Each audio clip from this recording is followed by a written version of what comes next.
Hello friends, तो कहानी शुरू करते हैं। एक दफ़ा शहंशाह अकबर ने घोषणा की कि यदि कोई व्यक्ति सर्दी के मौसम में नर्मदा नदी के ठंडे पानी में घुटनों तक डूबा रहकर सारी रात गुजार देगा तो उसे भारी भरकम तोहफे से पुरस्कृत किया जाएगा।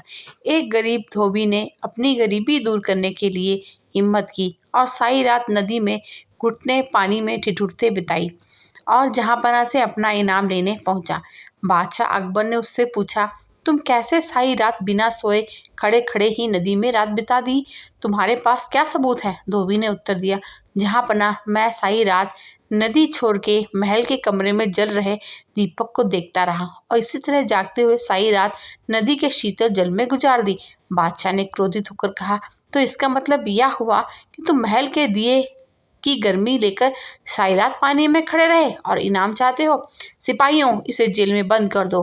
बीरबल भी दरबार में थे, उसे ये देखकर बहुत बुरा लगा। बादशाह नाहक ही उस गरीब पर जुल्म कर रहे हैं।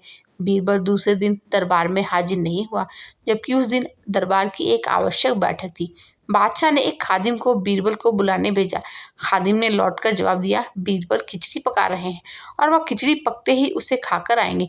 जब बीरबल बहुत देर बाद भी नहीं आए तो बादशाह को बीरबल की चाल में कुछ संदेह नजर आया। मैं खुद तफ्तीश करने पहुंची। बादशाह ने देखा कि एक बहुत लंबे से डंडे पर एक घड़ा बांधकर उसे ऊंचा लटका दिया गया और नीचे जरा सा आग जल रहा है। पास में बीरबल आराम से खटिया पर लेटे हैं। बादशाह ने तमक कर पूछा, ये क्या तमाशा है? क्या ऐसे भी खिचड़ी पकती है? बीरबल ने कहा, माफ करें जहाँपना, जरूर पकेगी, वैसे ही पकेगी जैसे कि धोबी को महल के दिए की गर्मी मिली थी। बादशाह को बात में समझ आई और उन्होंने बीरबल को गले लगाया और धोबी को रिहा करने और उसे इनाम देने का हुक्म दे दिया। Thanks for listening.